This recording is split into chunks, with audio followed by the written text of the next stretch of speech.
Merry Christmas. I'm back from my slumber to bless each and every single one of you with a true Christmas present. It's a little bit late, but it's worth it. There's no better way to celebrate the holidays than to put on your Christmas PJs, grab a cup of hot chocolate, mix just a little bit of Svedka in it, and sit down and play your favorite hentai game. So join me as I show you 3 of the best Christmas games I've ever played in my whole life.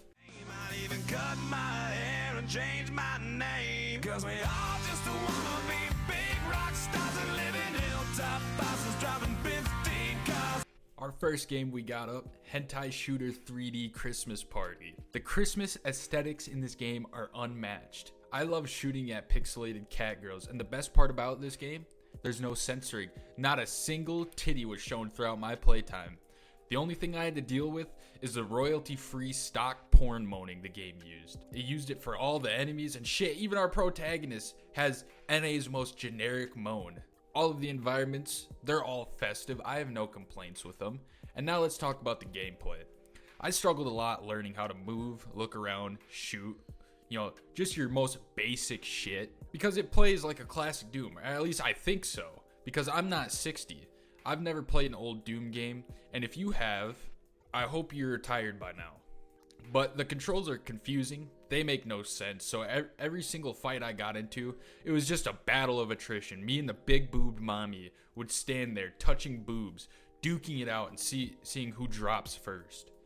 Some enemies go down in 4 shots, while the fat bitch takes about 30. Oh yeah, did I mention you shoot snowballs? That's our one and only weapon for the game, and it's just fitting. It's so fitting for it. So overall, Hentai Shooter 3D Christmas Party, I'll give it a solid 7 out of 10.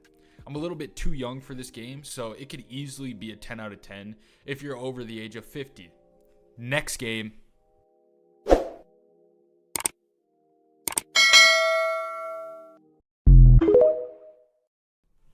Demon Speakeasy. Alright guys, listen up, because I have a confession to make. This isn't a Christmas game, but it's got a chill vibe to it that Scrooge don't fuck with. And also, fuck Mr. Frog. That faggot, he beats me to every single hentai game I want to talk about. But you know what? It's okay. I'm only a little bit mad, but I have a dream to collab with my favorite YouTuber, Mr. Frog, to review whatever hentai game. But back on topic, we play as a bartender. It's set in a small town with a university, and if you've ever been to one of those bars or even worked at one, you should already know how this game goes down. We don't give a fuck who walks into this place. We'll serve anyone because money is money. And also, in a true gentleman fashion, we fuck every single person who walks into the bar. The customer service we have is spectacular. We don't give them an escape route. You either suck our balls right now, or I use my magic and fuck you up. And if they put up a fight, you simply apologize and make her another drink. And whoops, my cool little pill slipped into her drink. Oh well, can't waste products. But I'm starting to get a little bit carried away. There is an actual story, but I've played so many of these that I could care less about the story. The only noteworthy part of it is that there's slaves and sex traffickers. The gameplay is about what you'd expect. Furries walk into a bar, they ask for a drink, we make them, and after that, you fuck them. You can also gamble, which I respect, and I did partake in, and I also lost a whole lot of money, but it's fine. So you do this for about 15 chapters, and the game is over. Demon Speakeasy is one of the games of all time. That's the best way to rate this game, so let's move on to our final one. Have yourself a merry little Christmas. Santa Girls is the holliest, most jolliest Christmas game of all time. We got a fucking visual novel about Christmas where choices matter. So let's take a look at the story. We get hired at Walmart to be the manager at the Christmas section. To be fair, I don't know how the fuck we got hired as a manager when we look like Majima if he was a small little twink boy who enjoys doing drag and is also bisexual. Moving on though, we get introduced to our slaves who are making less than minimum wage, as they should. They're all retarded in their own unique ways. Some of them are, one goes to school for psychology, that's pretty retarded. And one is a MILF, the other two, I don't know, they're just retarded. Oh yeah, and all of them for some reason just want to fuck the ever-living shit out of us. But that can wait, because guess what? It's time to clock in. We gotta sell those Michael Bublé Christmas albums. So with each day at the job, we choose which slave we want to harass for the day. Choosing them is gonna affect what endings you get and which slave you can fuck. The only thing that's really Christmassy about it is that everyone wears skimpy Santa outfits because, that's just what gets the customers in the store.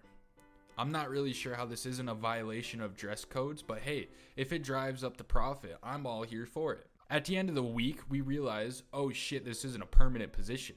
So let's all go out to the bars and get wasted to celebrate. And that's exactly what we do. For our last time together, we all go bar hopping, and we go to a karaoke box and start singing Blade. This turns the girls on so much they start grabbing each other's boobs, and after this you notice the sexual tension in the room, and if you play your cards right, you can fuck all of them at once. So me being the completionist, I spent way too much time getting every single ending and achievement just so I can say I have the right to talk about this game more than anyone else. I also got the ending where you just get fired for taking too long on your lunch break. Not because, you're having sex with the co-workers, no. It's just simply because I took too long eating in the McDonald's parking lot. Santa Girls is easily the best Christmas game money can buy. With a thought-provoking story and difficult choices made throughout the entire game, I can recommend this to anyone. Although this is a Christmas special, I'm still gonna put them on the tier list because it's only right if we do so. So starting with the Old Man Doom game, I'm gonna put it in the B tier because it has gameplay. Nothing more needs to be said about this one, so let's move on to Demon Speakeasy. This is the definition of a C tier. Like I said earlier, it's one of the games of all time. It's boring, repetitive, and the only way I was able to get through this was by smoking.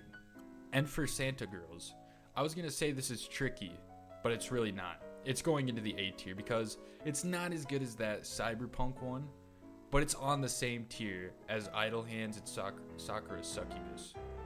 Overall, it was a damn good lineup. We had hit after hit after hit, and it's always a pleasure making these videos. And now that my slumber is over, I'm ready to lock back in, so expect more videos in the future. Like, dislike, comment, do all that shit, and as always, Michael's out this bitch.